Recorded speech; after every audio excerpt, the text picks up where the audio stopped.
जय भोले, जय माता की। जय भोले, जय माता की। जैसा कि हम सभी लोग जानते हैं कि पुरी में भगवान जगन्नाथ जी का मंदिर स्थापित है और उसकी कई अद्भुत चीजों का वर्णन भी हम लोगों ने सुना है, जिसको जानने के लिए मेरे भी मन में उत्कंठा हुई कि आखिर ये अद्भुत चीजें होती क्यों हैं, इसके पीछे आखिर क्या कारण है कि निर्माण काल हमें जो समझाना चाहता है वो हम समझ पा रहे हैं कि नहीं समझ पा रहे हैं। इसको हमें समझने के लिए दो भागों में विभाजित करना होगा। पहला भाग है मंदिर और दूसरा भाग है मंदिर के बाहर का हिस्सा। और समुद्र को हम परम पिता मान लें, जिनका कोई और छोर नहीं है, मतलब जिनको संपूर्ण जीवन देने वाले प्रभु वो एक सागर के रूप में उस मंदिर के पास में ही स्थित है। तो अब हम इसको अगर जाने तो हम पहले भाग को पकड़ते हैं कि मंदिर मंदिर को हम अपना ये मानव शरीर मान लेते हैं कि जो मंदिर जगन्नाथ जी का है वैसे ही ये हमारा मानव शरीर है। सर्वप्रथम उस मंदिर में जो मूर्ति स्थापित की जाती है वह प्रत्येक 12 वर्ष में निर्मित की जाती है। और मैंने यह भी सुना है कि 12 वर्ष में जब वह मूर्ति बदली जाती है तो प्रभु का हृदय उस मूर्ति से जो भी प्रभु जाने, उनकी लीला वही जान सकते हैं। वह जब निकाल के नई मूर्ति में डालते हैं तो आंखों पे पट्टी बांध दी जाती है और पट्टी बांधने के बाद उनको वह धड़कन सी सुनाई देती है उस चीज को नई मूर्ति में। जब पुजारी जो भी महंत वहाँ के सबसे बड़े होते हैं उनको वह जैसे स्पंदन उस चीज में महसूस होती है। तो गर्भगृह में प्रभु की मूर्ति है। इसको मैंने जब ध्यान में देखा तो एक तरह से कि यह प्रभु शिव जी, कार्तिकेय और गणेश जी की थी, मगर अब वह श्री कृष्ण, बलदाऊ और सुभद्रा जी की है। परमेश्वर शिव भी हैं, परमेश्वर कृष्ण भी हैं। इसलिए हम इस चर्चा में उलझना नहीं चाहते क्योंकि दोनों ही परमेश्वर हैं। किस कारणवश कैसे यह परिवर्तित हुआ या तो प्रभु जाने, लेकिन हमको इस पूरी चीजों से जो संदेश मिलता है हम उस पे चर्चा करना चाहते हैं। तो जो मूर्ति निर्मित होती गर्भगृह, तो हमने जैसा कि कहा कि हमारा यह मानव शरीर मंदिर मान ले।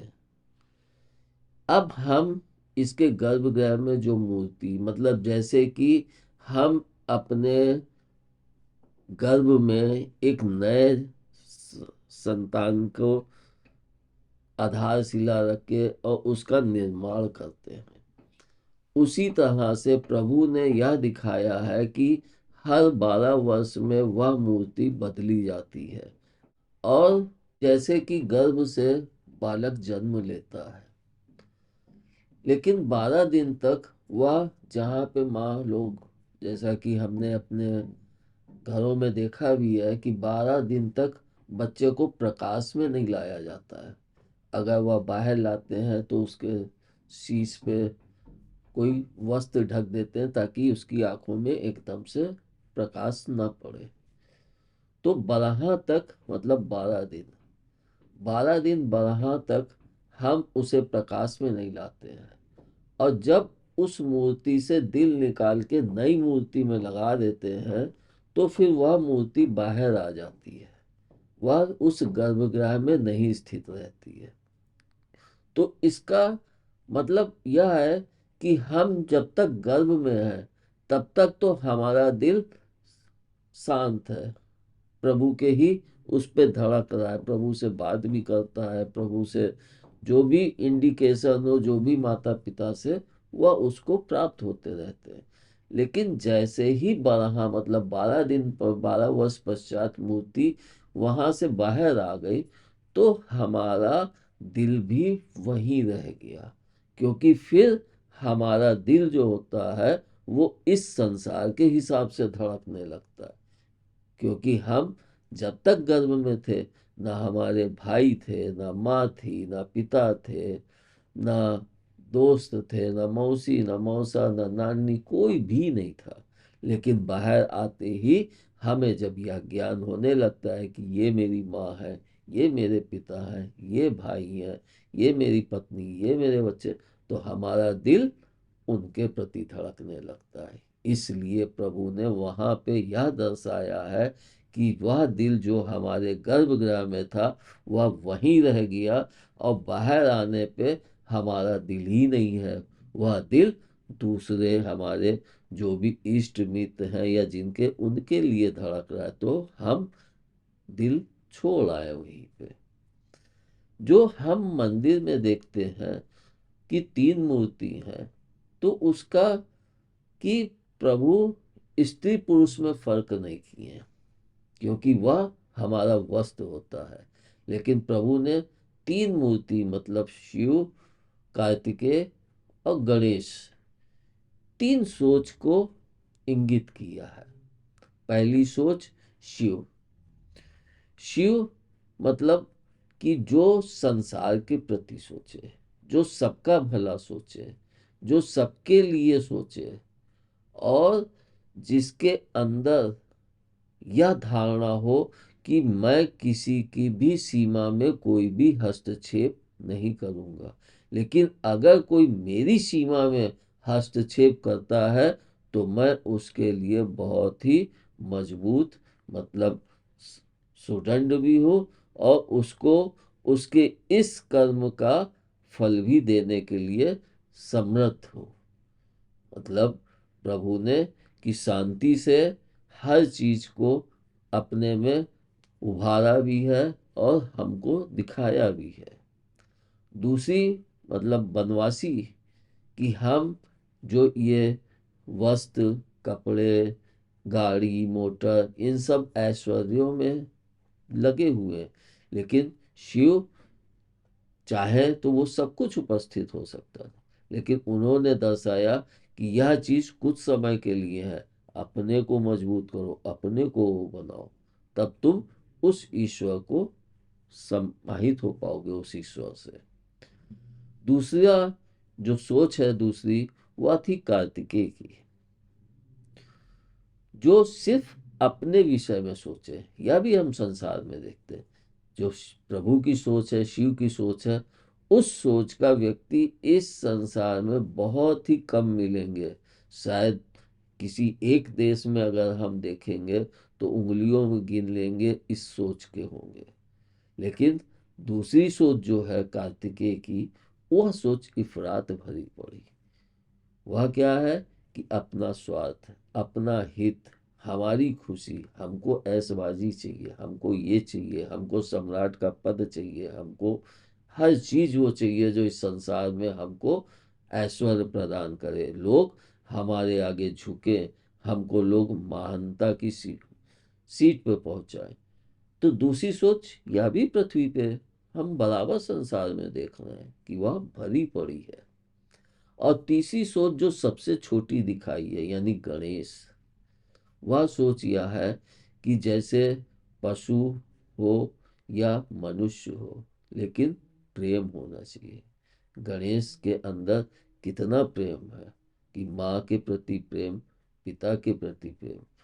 एक जानवर का शीश लगे होने के पश्चात भी, जैसा कि हम स्वयं देखते हैं कि अगर आप प्रेम से किसी जानवर को वह प्रेम दें तो वह आपके आगे हमेशा नतमस्तक होता रहेगा। लेकिन इंसान अपने इन स्वार्थों के कारण नतमस्तक नहीं होता है। लेकिन अगर उसकी सोच गणेश की तरह हो जाए कि हमारे को तो इस संसार के सभी सुख भोगने तो है ही है, लेकिन हम उसको अपने इस दिमाग पे ना हावी होने दे, क्योंकि यह दिमाग पे अगर हावी हो गया तो हम मनुष्य नहीं जानवर ही हैं, और नहीं हावी हुआ तो हम मनुष्य हैं। जो मनुष्य भी नहीं, इंसान है, मतलब प्रभु ने जन्म दिया तो वह इंसानियत जो उन्होंने दी, वह इंसानियत को ही मैं पकड़ के चल रहा। काष्ठ की मूर्ति का बनाने का एक यह अर्थ होता है कि हमारा शरीर भी काष्ठ की तरह ही है, ना कि पत्थर की तरह है। वह भी नाश्वर है, लेकिन हमें उसे शाश्वत और प्रभु के मार्ग में अर्पित करने पे ही हमें वह चीजों का संज्ञान हो पाता है। तो जब उनका हृदय उस मूर्ति में, तो वह स्पंदन मतलब कि जीवन आ गया है। इसको माताएं लोग अनुभव भी करती हैं। जब बालक में जीवन आता है तो उनके इस गर्भ में, मतलब अंदर से उनको ध्वनि या हलचल महसूस होती है, लेकिन वह ध्वनि बाहर नहीं सुनाई देती है, लेकिन हलचल का एहसास माताओं को होता है। वैसे ही कि मंदिर में प्रवेश करते बाहर के स्वर, न समुद्र का, न मानो जलने की गंध, मतलब शमशान से कुछ भी हमें अंदर महसूस नहीं होती। मतलब जब बच्चा गर्भ में होता है तो उसे बाहर के स्वर सुनाई नहीं देते हैं, और उसमें बाहर की कोई भी गंध का एहसास नहीं होता है। वह उस स्वर को तभी सुन सकता है जब माँ उसको अच्छे से सुने और बालक माँ से जुड़ाव महसूस कर लेता है, तभी वह इस चीज को सुन पाता है। और वह भी 6 से 7 माह में यह चीजें उस बच्चे के अंदर उत्पन्न हो पाती हैं। तो हम देखते हैं कि मूर्ति स्थापित हो गई, हृदय लग गया, अब प्रभु के हाथ नहीं है। तो इसका क्या संदेश है कि आखिर प्रभु के हाथ क्यों नहीं है? तो यह प्रभु ने हमें यह संदेश दिया है कि हमको यह मानव शरीर प्रभु ने निर्मित करके उस गर्भगृह में निर्मित किया, लेकिन हाथ के बिना हम उस गर्भगृह में, हमारे हाथ कोई भी काम नहीं आते हैं, क्योंकि वहां पे सब कुछ प्रभु के अधिकार क्षेत्र में होता है। लेकिन जब हम उस गर्भ से बाहर जन्म लेते हैं, यानी इस संसार में आते हैं, तब हमारे हाथ और पांव दोनों ही चलना आरंभ कर देते हैं। पांव तो बच्चा पेट में भी चलाता है तो माँ को एहसास होता है, लेकिन हाथ वो नहीं चला पाता है, क्योंकि हाथ उसके अंदर बंधे हुए होते हैं। तो हम जब बच्चा बाहर आता है तब उसके हाथ चलना चालू होते हैं। तो इसको एक यह भी मैंने सुना है कि अपने हाथ जगन्नाथ, मतलब हम इन हाथों से पाप करें या पुण्य, जो भी हम करेंगे वह इन हाथों के द्वारा ही करेंगे। तो हमारे हाथ ही इस जग को, हमारे को स्थापित करने के लिए अच्छे कार्य करेंगे, तो लोग कहेंगे कि वो बड़े सज्जन पुरुष थे, वो इतना दान देते थे, लोगों का कितना ख्याल रखते थे, किनके संगत में रहने पे कितना हम लोगों को एक निर्भय, मतलब कोई डर नहीं रहता था। और वही अगर आप दुष्टता इन हाथों से करेंगे, मतलब किसी को मारेंगे, डांटेंगे, वो करेंगे, तो इन हाथों से आपने उस दुष्टता को प्रकट की। तो जब आप उस दुष्टता को प्रकट करेंगे तो आपका नाम भी वैसे ही होगा कि वो बड़े ऐसी प्रवृत्ति के हैं, उनके पास जाना भी उचित नहीं है, क्योंकि जाएंगे तो हमारा ही नुकसान होगा। इसीलिए हाथ गर्भ में प्रभु ने दर्शाए नहीं है, क्योंकि हमारा हाथ ही जगन्नाथ है। हम आसरा लेना छोड़ के अपने हाथों पे निर्भर हो, अपने आप पे निर्भर हो। जैसा कि हमने अपने बुजुर्गों से भी सुना है कि हमको अपनी बाहों पे भरोसा रखना चाहिए, ना कि किसी और पे। वही चीज को प्रभु ने कितने समय पहले दर्शाई। अब इसमें हम और आगे बढ़े तो हम देखते हैं कि जब हृदय परिवर्तित किया जाता है, मतलब मूर्ति परिवर्तित की जाती है, नई मूर्ति स्थापित की जाती है, तो पूरा अंधकार कर दिया जाता है। और जब मूर्ति स्थापित हो जाती है, तब वो जो पुरानी मूर्ति है वो बाहर दर्शन के लिए स्थापित कर दी जाती है। तो वो चीज को हम इसको ऐसे देखें कि जब बच्चा जन्म लेता है तो वो एकदम अंधकार में होता है, उसको प्रकाश का कोई भी संज्ञान नहीं होता है। और जब उसको संज्ञान नहीं होता है तो वो चीज हमको वहां पे अंधकार करने से प्रभु ने दृष्टिगत की है। इसके पश्चात जब वह जन्म ले लेता है, मतलब कि जन्म लेके जब वह प्रकाश में आ जाता है, तब वह प्रकाश स्वरूप हो जाता है। लेकिन वह प्रकाश में आ तो जाता है, लेकिन प्रकाश स्वरूप होने के लिए उसे भी अपने इस चक्र की पूरी यात्रा करनी पड़ती है, तभी वह प्रकाश स्वरूप हो पाता है। इसके पश्चात हम देखते हैं कि मंदिर में एक के ऊपर एक 7 घड़े रखे जाते हैं। तो इसका क्या मतलब होता है? और अग्नि सबसे नीचे घड़े में के नीचे जलाई जाती है, और भोजन पकता है सबसे ऊपर घड़े से आरंभ होता है। भोजन पकना मतलब सबसे ऊपर, फिर वो नीचे की तरफ पकना, भोजन आरंभ होता है, मतलब प्रसाद पकना। क्योंकि प्रभु का भोजन है, प्रसाद है हम लोगों के लिए। तो इसको हम देखें तो हमारे 7 चक्र होते हैं। जैसा कि हमारे विद्वानों ने और बड़े बड़े संत ऋषियों ने कहा है कि 7 चक्रों की यात्रा करके तब हम ब्रह्म चक्र तक पहुंचते हैं। इसको हम नवरात्रि से भी जोड़ के देख सकते हैं। अष्टमी, नवमी और दसवीं को परमपिता मतलब मिलन। तो हम देखें सबसे नीचे लकड़ी जलाई जाती, मतलब हमारा आधार चक्र जो नीचे से अग्नि प्रज्वलित करता है, जिसके कारण हमारा यह पूरा शरीर गर्म रहता है। और जब वह नीचे से जलती है अग्नि, तो प्रथम चक्र नहीं, द्वितीय चक्र नहीं, मानव की जिज्ञासा क्या होती है, एकदम से टॉप पे पहुंच, हमें मेहनत न करनी पड़े, हमें ऐसा कुछ हो कि हम यहाँ से सीधे टॉप पे पहुंच जाए। इसको प्रभु ने इस भोजन पकाने की कला में दिखाया। और यह हम मानवों की आदत भी होती है। जब हम ध्यान में बैठते हैं तो किसी का सुनते हैं कि उसके पास इतना है, तो मैं इन बीच में क्यों, मैं सीधे यहीं पे ध्यान करूं, और सीधे यहीं से आरंभ होता है। तो हम उसके पश्चात फिर नीचे आना चालू करते हैं, मतलब एकदम से जंप लेते हैं ऊपर की। और जब हमें ज्ञान होता है कि इसके आगे का तो मार्ग बंद है, उसका सबसे बड़ा कारण क्या है? क्योंकि हमने बीच के जो 6 चक्र हैं, मतलब 7 चक्र हैं, उनका तो अध्ययन किया ही नहीं।